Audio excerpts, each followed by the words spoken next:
Ouça a partir de agora, programa Batizados e Enviados. A missão não para. Realização Conselho Missionário Diocesano. A apresentação Padre Irineu. Olá, missionários e missionárias. Está começando o nosso programa Batizados e Enviados. A missão não para. O nosso espaço missionário na Rádio Web Diocese de Colatina. A pandemia ainda nos assusta e ainda tem levado tantas pessoas queridas. Justamente pensando na defesa da vida e na preservação da vida, nosso administrador diocesano, Padre Antônio Wilson Almansa, junto ao Colégio dos Consultores, decidiram prorrogar o decreto que impede as celebrações presenciais dos sacramentos. O decreto irá vigorar até o dia 27 de abril. Uma decisão difícil, mas uma decisão coerente com a opção da Igreja de ser sempre defensora da vida. Rezemos pedindo o fim da pandemia e, neste tempo, façamos ainda mais de nossa casa uma igreja doméstica, um santuário da vida. A roda de conversa missionária, que está acontecendo uma vez por mês via plataforma Zoom, está produzindo muitos efeitos. Está também tornando desinquieto o coração de muitos missionários e missionárias. E isso tem sido muito positivo.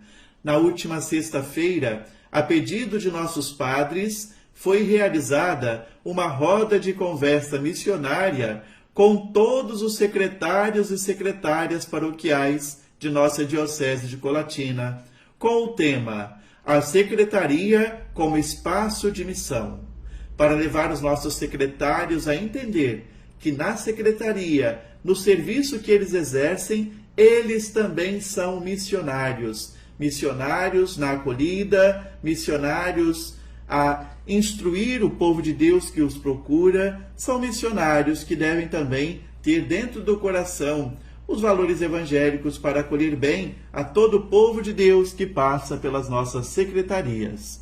Tivemos como assessor o Padre Malvino Xavier da Silva. Nossa diocese vai crescendo cada vez mais na consciência e no ardor missionário. No dia 22 de abril, celebramos o Dia Internacional da Terra e o Papa Francisco lançou uma mensagem onde afirmou que estamos no limite e é hora de agir. Ainda há o que se fazer, mas é preciso novas iniciativas. O Papa ainda lembrou um ditado popular que diz: Deus perdoa sempre, os homens perdoam de vez em quando, agora a natureza jamais perdoa. Para o Pontífice, a adversidade que estamos vivendo com a pandemia e que já sentimos na mudança climática deve nos impulsionar a inovar, a inventar, a buscar novos caminhos. De uma crise não se sai iguais, repetiu o Papa Francisco. Saímos melhores ou piores? Este é o desafio, concluiu o Papa, que possamos sair melhores e percorrendo assim um caminho de vida e não um caminho de autodestruição. Celebramos também nesta semana o Dia dos Povos Indígenas. Sendo assim, hoje teremos a participação especial de um indígena tupiniquim, Tiago Barros, o jovem Tiago Barros, partilhando conosco um pouco da sua vida e história e a influência da Igreja em sua trajetória e da influência da Igreja também na sua comunidade indígena. Hoje estará conosco também a irmã Jussara, irmã mínima da Paixão de Cristo. Refletirá sobre o ano da família, decretado pelo Papa Francisco em comemoração aos 5 anos do documento A Alegria do Amor, que fala sobre a vida e os desafios que enfrentam a família cristã. Estará conosco o Padre Fábio Chagas da Silva, partilhando como tem sido evangelizar em tempos de pandemia. O programa de hoje está recheado de coisas boas para ouvir Tiago Barros, indígena, filho do povo Tupiniquim. Olá, Padre Irineu. Primeiramente, quero agradecer o convite e dizer que é uma satisfação poder atendê-lo e assim reforçar os laços de amizade. Agradeço à Diocese de Colatina por nos permitir participar de sua caminhada enquanto comunidades indígenas. As populações indígenas do estado estão localizadas na Paróquia Imaculada Conceição, em Coqueiral de Aracruz, e são representadas por duas etnias, os Tupiniquim e os Guarani. Eu pertenço à comunidade São Benedito, da aldeia Pau-Brasil, do povo Tupiniquim. As comunidades indígenas Tupiniquim e Guarani de Aracruz reconhecem e agradecem à Igreja Católica, que teve uma atuação importantíssima no processo de luta e retomada do nosso território, através do CIMI e do trabalho e dedicação incondicional das irmãs missionárias combonianas na pastoral indigenista. E aqui lembro especialmente da irmã Ângela Tortorella, que faleceu no dia 21 de março de 2021. E sempre se preocupou em demonstrar seu carinho por nosso povo, mesmo de longe. Retribuímos imensamente esse carinho e lembraremos sempre de sua força, coragem e dedicação. Como missionária, junto à pastoral indigenista, irmã Ângela teve uma importante atuação na luta das nossas comunidades, apoiando e incentivando nossa organização social e política em busca da garantia de acesso aos nossos direitos enquanto cidadãos e povos originários. Atuou diretamente na luta pela educação diferenciada indígena no âmbito da formação de professores indígenas nas aldeias, no desenvolvimento de projetos buscando a melhoria na qualidade de vida das nossas comunidades, como projetos de agricultura, construção de moradias e centros comunitários. E para expressar o que foi a atuação das irmãs combonianas junto às nossas comunidades, trago o parágrafo 4 do documento de Aparecida, quando diz que o Evangelho chegou às nossas terras em meio a um dramático e desigual encontro de povos e culturas. As sementes do Verbo, presentes nas culturas autóctones, facilitaram a nossos irmãos indígenas encontrarem no Evangelho respostas vitais às suas aspirações mais profundas. Cristo era o Salvador que esperavam silenciosamente. Se no princípio da evangelização dessa terra a Igreja experimentou sombra com sua presença junto aos povos indígenas, a fidelidade ao Evangelho concretizada pelo trabalho das irmãs combonianas trouxe uma experiência de luz para as nossas comunidades. O dia 19 de abril é considerado o Dia do Índio. Para muitos, desde que se instituiu, essa é uma data que as pessoas e instituições se dedicam a homenagear as populações indígenas e muitas vezes fazem isso de forma equivocada e acabam reforçando estereótipos caricatos que habitam o imaginário da maioria da população sobre o que elas pensam do indígena brasileiro. É preciso desconstruir o Dia do Índio. O termo índio já é uma forma equivocada de se referir às populações indígenas. Ele traz em si toda a carga de preconceitos e negações que foram infligidos desde os princípios da colonização sobre a diversidade de povos e culturas que habitam essas terras, numa tentativa de reduzir toda essa diversidade a um conceito genérico. Não somos índios, somos povos indígenas, povos originários. Por isso, já há alguns anos, as populações e organizações indígenas vêm convidando a população brasileira a uma reflexão mais ampla sobre o que se deve celebrar, não só no dia 19, mas em todo o mês de abril. Então, no mês de abril, nós, representantes de povos originários, celebramos a nossa resistência e reafirmamos as nossas lutas por direitos constitucionalmente garantidos e historicamente negados. Direito a territórios, a reconhecimento de especificidades de políticas públicas e direito a processos naturais de desenvolvimento cultural inerentes ao ser humano. Pois um dos preconceitos mais comuns que sofremos, que resulta da legitimação de estereótipos, é o de sermos considerados seres estáticos, sem direito a desenvolvimento cultural, como se nossa identidade originária se dissolvesse a partir do momento em que nos apropriamos e participamos dos processos de desenvolvimento da sociedade na qual estamos inseridos.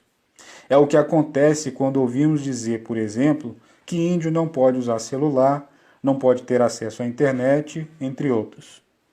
Nós, Tupiniquim Guarani de Aracruz, convidamos o povo da Diocese de Colatina a conhecer profundamente a história e as lutas diárias dos muitos povos indígenas do nosso país.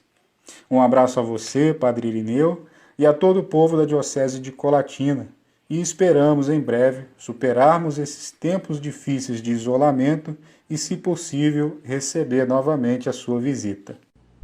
Nossa gratidão ao irmão e amigo Tiago Barros. Já nos conhecemos de longa data. Um abraço, meu irmão. Deus há de abençoar que, quando tudo isso passar, possamos novamente nos encontrar para celebrar a alegria do encontro, a alegria da vida.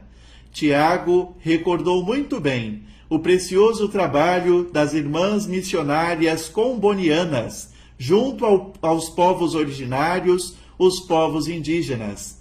Essas irmãs combonianas ajudaram na organização da pastoral indigenista, ajudaram também na organização do Conselho Indigenista Missionário em nossa Diocese de Colatina, este conselho que é conhecido como CIMI. Ajudaram também na organização social do povo, dentre tantas outras atividades. Um trabalho verdadeiramente evangelizador e que fez a diferença, e até hoje é lembrado. Que irmã Ângela Tortorella, que faleceu este ano, irmã missionária comboniana, possa descansar em paz, por ter cumprido a sua missão nesta terra. Que possamos buscar conhecer sempre mais a história dos povos originários, principalmente daqueles que estão presentes em nossa Diocese de Colatina. Que neste mês de abril, mês dos povos indígenas, abril indígena, e sempre possamos manifestar nosso respeito e apoio à luta e resistência dos povos indígenas. Um abraço à aldeia Pau Brasil. Um abraço também às demais aldeias presentes aqui em nosso litoral. Um abraço a todos os povos Tupiniquim e Guarani. Olá, caros ouvintes, missionários e missionárias. Eu sou irmã Jussara, irmã mínima da Paixão. Hoje vamos conversar um pouco sobre o Ano da Família. E nós sabemos que no dia 19 de março desse ano, a Igreja comemorou os 5 anos desde a publicação da exortação apostólica Amoris Laetitia. Nesse mesmo dia, o Papa Francisco inaugurou o ano Família Amoris Laetitia, que terminará no dia 26 de junho de 2022, por ocasião do 10º Encontro Mundial das Famílias em Roma com o Papa. Nesse tempo de pandemia, esta exortação apostólica tem muito a iluminar, porque a pandemia veio evidenciar a importância de recuperar os valores da igreja doméstica e também a importância de fortalecer os laços familiares. E aí nós podemos ver que essa exortação Amoris Laetitia significa a alegria do amor. Ela possui 9 capítulos e tem como base os resultados de 2 sínodos dos bispos sobre a família que ocorreu em 2014 e 2015. Os 9 capítulos desse documento vão tratar de maneira geral da espiritualidade conjugal e familiar, a beleza e alegria do amor familiar. Pode parecer até uma poesia, porque conhecemos a realidade de muitas famílias e sabemos que a beleza e a alegria passaram bem distante, mas a exortação apostólica aponta um horizonte ao qual se propõe alcançar no seio das famílias. Ela não parte do imaginário, e sim recolheu experiências concretas de pessoas que sabem o que é viver em família e o viver juntos durante anos. A exortação quer reacender a esperança e apontar caminhos de superação e reconstrução de relações novas. É formada então por 9 capítulos. No primeiro capítulo,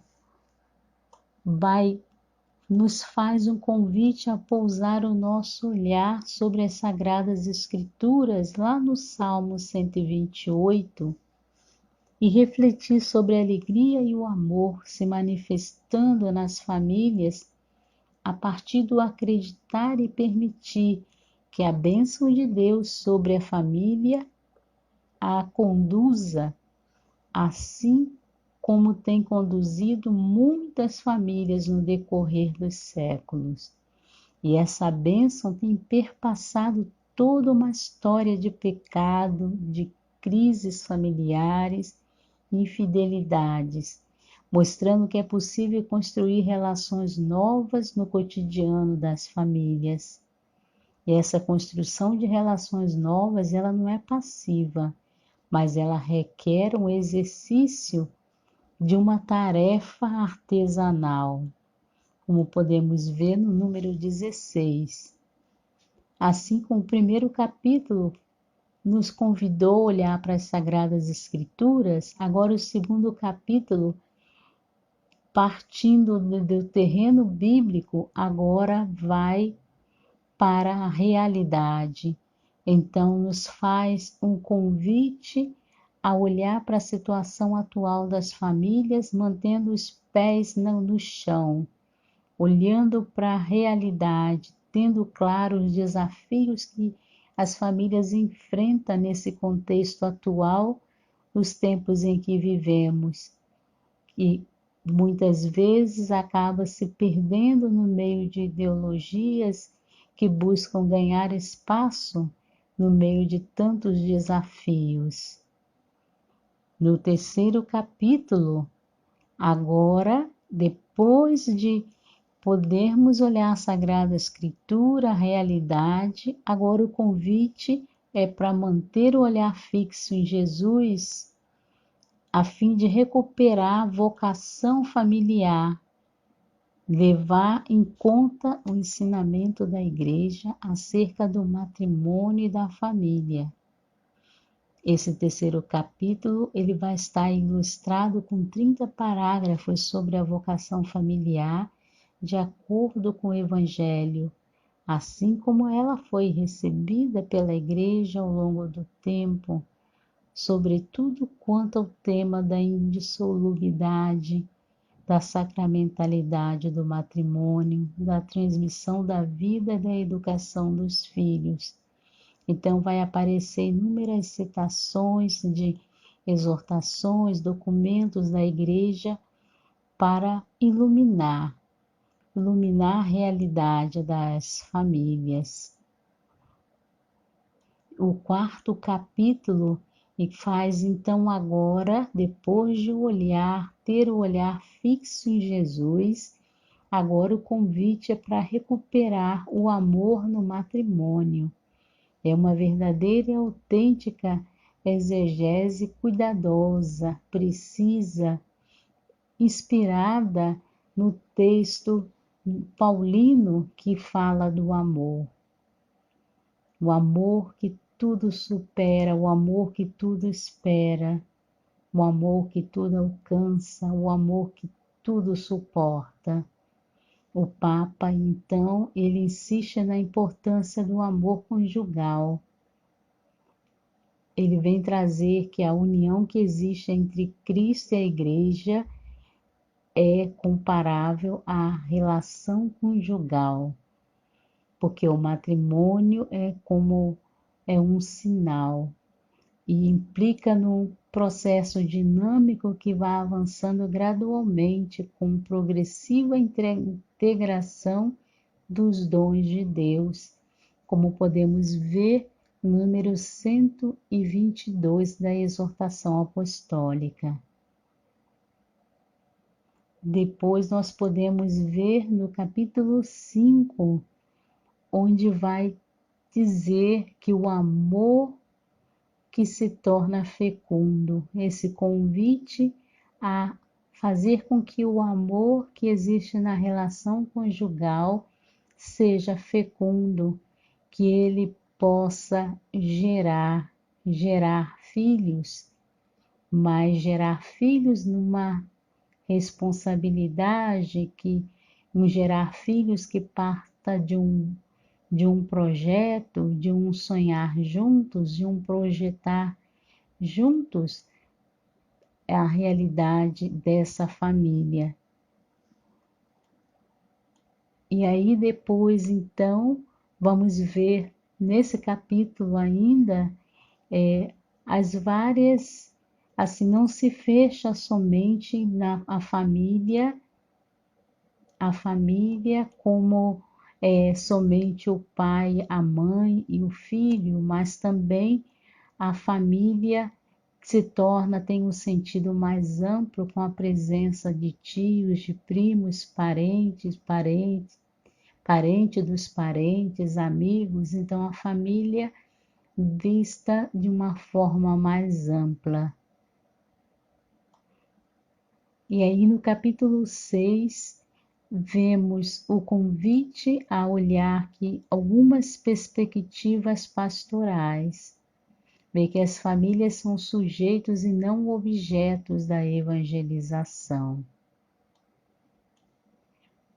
O Papa desenvolve esse tema de orientação dos noivos no caminho de preparação para o matrimônio, o acompanhamento dos esposos nos primeiros anos de vida matrimonial, incluindo também o tema da paternidade responsável, através de vias pastorais.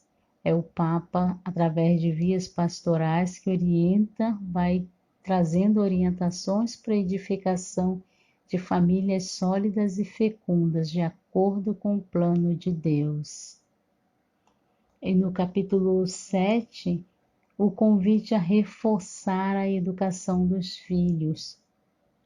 A importância, então, de que nessa educação dos filhos os pais estejam muito presentes, não simplesmente para controlar os filhos, mas para que haja diálogo, que haja orientação.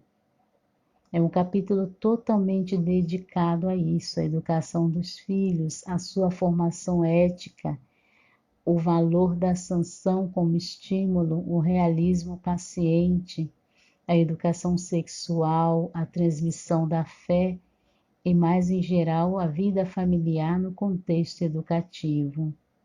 É interessante a sabedoria prática que transparece em cada parágrafo e, sobretudo, a atenção à gradualidade, aos pequenos passos que possam ser compreendidos e aceitos e apreciados.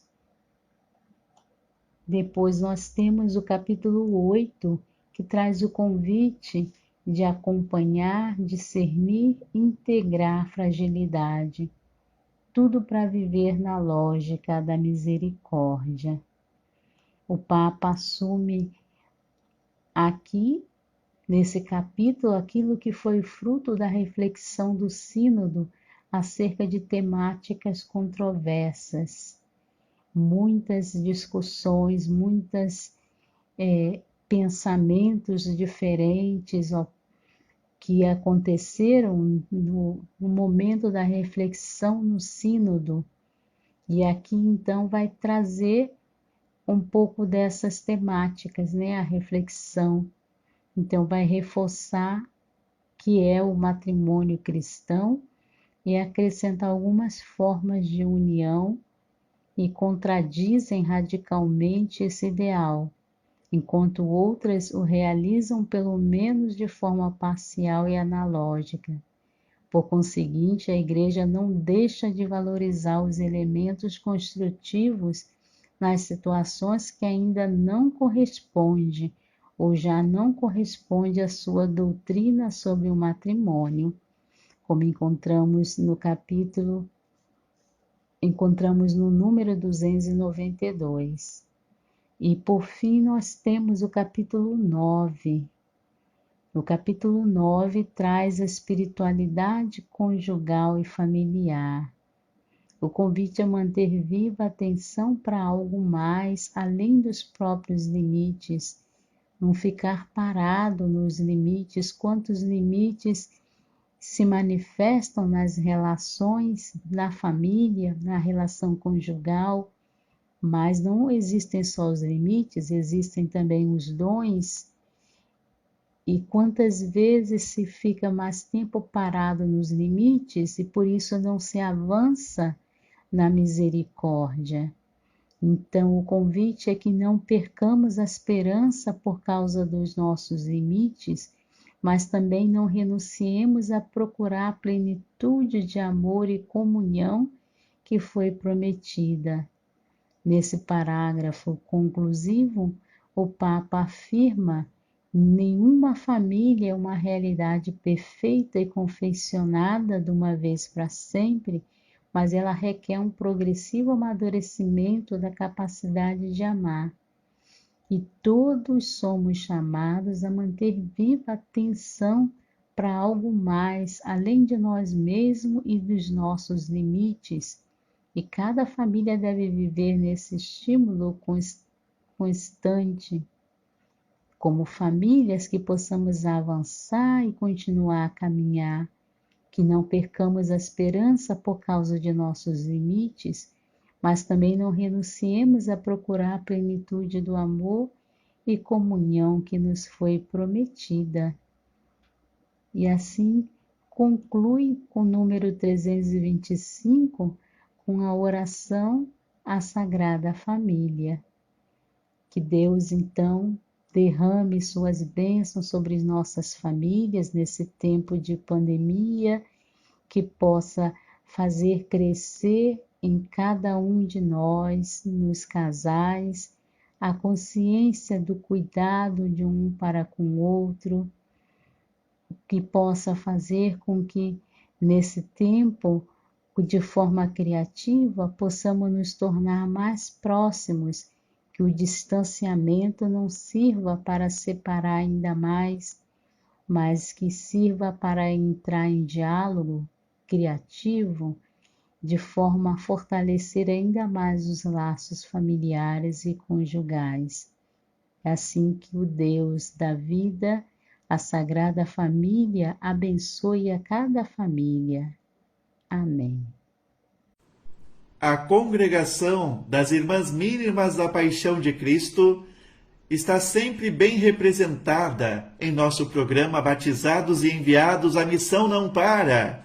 Agradecemos a contribuição sempre generosa de Irmã Jussara, por todo o cuidado em sempre preparar belas reflexões. E de modo especial hoje agradecemos pela reflexão com base no documento Amores Letícia, a alegria do amor.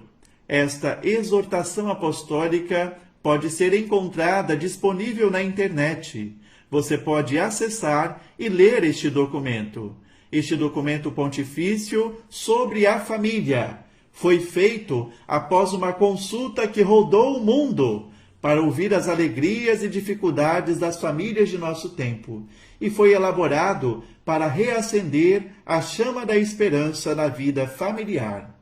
Irmã Jussara recordou muito bem o documento mencionando: nenhuma família é uma realidade perfeita, acabada. Sempre estamos nos constituindo. Que este ano da família nos ajude a olhar com mais carinho e sobriedade para as nossas famílias. É sempre bom dizer as formas de acessar a rádio web, seja pelo aplicativo da Diocese de Colatina, que você pode baixar através do App Store do seu celular, seja pelo banner no site da Diocese de Colatina e também através do site www.radios.com.br. Busque lá neste site www.radios.com.br, busque Diocese de Colatina e ouça a rádio web que está fazendo a diferença na evangelização. Dando sequência à série de testemunhos de nossos padres sobre como evangelizar em tempos de pandemia, vamos ouvir hoje o padre Fábio Chagas da Silva, lá da paróquia São João Paulo II, Linhares. Padre Fábio é meu irmão do coração. Tivemos a alegria de conviver juntos desde o início do seminário e de sermos ordenados juntos, diáconos e também presbíteros. Padre Fábio partilhará conosco suas experiências evangelizadoras em tempos de pandemia. Vamos agora então ouvir ao testemunho de Padre Fábio. Ei, meu povo abençoado, que alegria estar com vocês neste programa. Hoje eu quero partilhar com vocês um pouco da minha experiência sacerdotal neste tempo de pandemia. Eu sou o Padre Fábio Chagas, estou atualmente na paróquia São João Paulo II, em Linhares, exercendo o ministério ordenado. Cheguei na paróquia em tempos de pandemia, muitos desafios, receios, mas também com um coração muito esperançoso, porque sabia que seria bem acolhido, e assim foi. No tempo que nós estamos, é preciso se reinventar a todo momento, a partir dos nossos ideais, da nossa fé, do nosso sentido maior que é o Cristo, na qual chamamos a evangelizar, a vivenciar em nossa vida. Portanto, no início aqui na paróquia, e também o ano passado, quando estava em Colatina, na catedral, eu pude compreender o que Deus estava pedindo de nós. Um tempo de poder parar para refletir, para analisar, para vivenciar e extrair algo de bom em meio a tantas situações difíceis que passamos e estamos ainda passando. Foi um tempo onde tivemos que correr para encontrar meios onde a palavra de Deus pudesse chegar com mais tranquilidade, com mais eficácia nas casas dos paroquianos. No ano passado tive esta bela experiência de poder, junto à PASCOM, que é a Pastoral da Comunicação, na catedral, pensar meios, alternativas, subsídios, materiais midiáticos, onde levou até muitas pessoas, muitas famílias, um conforto espiritual. Ao mesmo tempo, acionou em nós um gatilho muito importante, que não podemos mais abrir mão desses meios poderosos de evangelização. O grande desafio que temos é filtrar. O meio digital, o veículo de comunicação em si, nunca é ruim, nunca é mal. Pelo contrário, ele é uma ferramenta de grande alcance para a evangelização.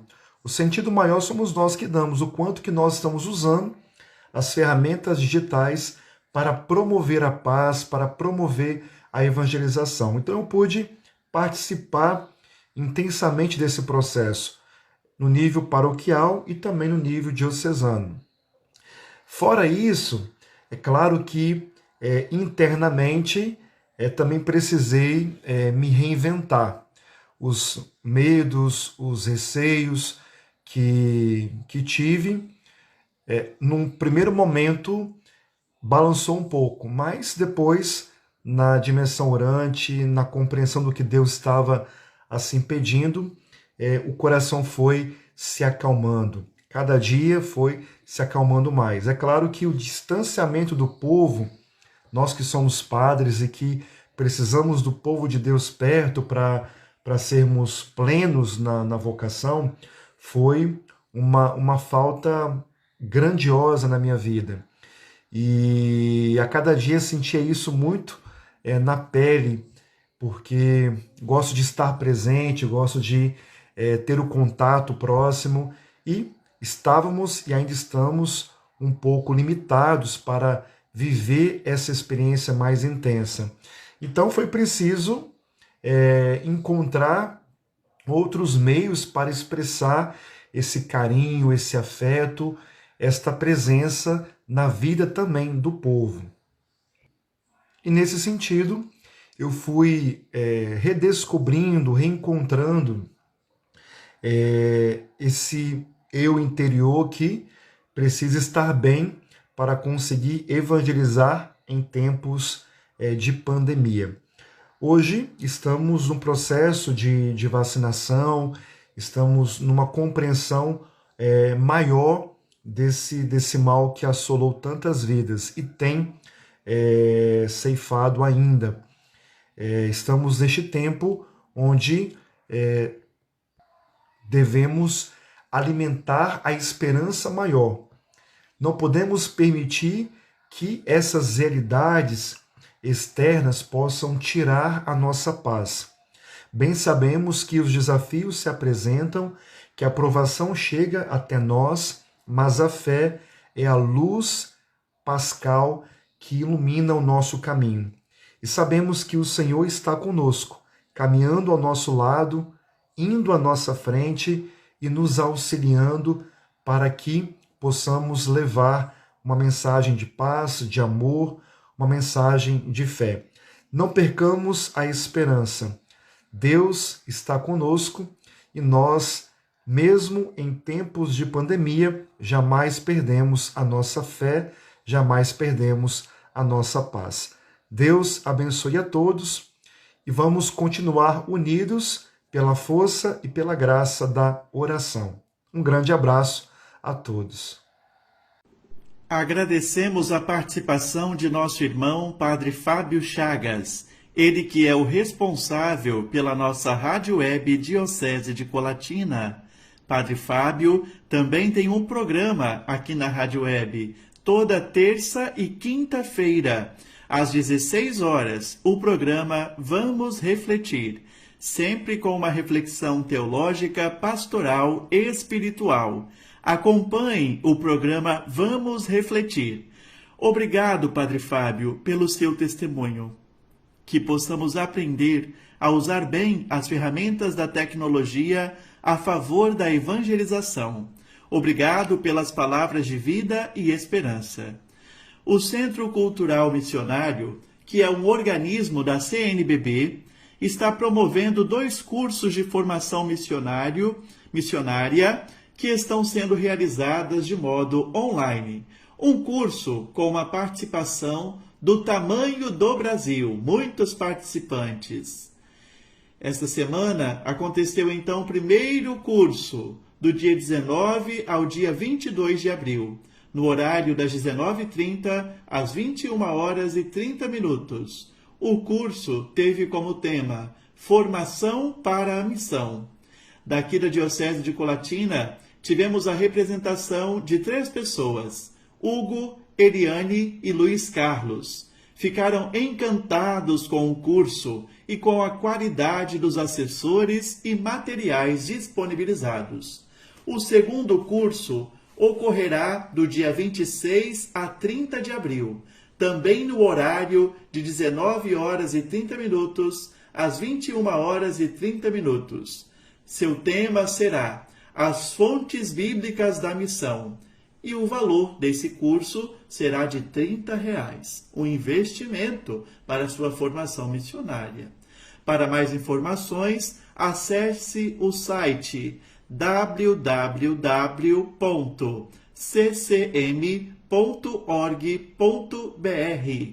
www.ccm.org.br.